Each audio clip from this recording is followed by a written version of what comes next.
Breaking news ఎన్నికల్లో ఇచ్చిన హామీ మేరకు తెలంగాణలో పేదల సొంతింటి కలను కాంగ్రెస్ ప్రభుత్వం నెరవేర్చబోతోంది. ఇందిరమ్మ ఇళ్ల లబ్ధిదారుల ఎంపిక కోసం మొబైల్ యాప్ ను సిద్ధం చేసింది ప్రభుత్వం. ముఖ్యమంత్రి రేవంత్ రెడ్డి చేతుల మీదుగా ఈ యాప్ ను నేడు ప్రారంభించబోతున్నారు. ఇక రేపటి నుంచి లబ్ధిదారుల ఎంపిక ప్రక్రియ మొదలవుతుందని మంత్రి పొంగులేటి శ్రీనివాస్ రెడ్డి వెల్లడించారు. పార్టీలు, ప్రాంతాలు అన్న తేడా లేకుండా అర్హులైన ప్రతి ఒక్కరికి కూడా ఇళ్లు అందిస్తామని తెలిపారు.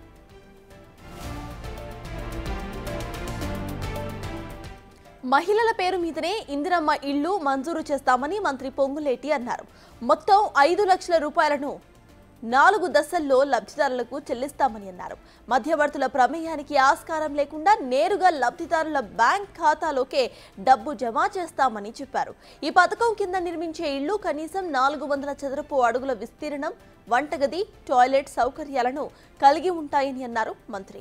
ఇక గత ప్రభుత్వంలో ఇళ్ల నిర్మాణానికి కాంట్రాక్ట్ వ్యవస్థ ఉండేదని, ఇప్పుడు దానిని పూర్తిగా రద్దు చేసి లబ్ధిదారులే ఇళ్లు నిర్మించుకునేలా అవకాశం కల్పిస్తున్నామని పొంగులేటి పేర్కొన్నారు.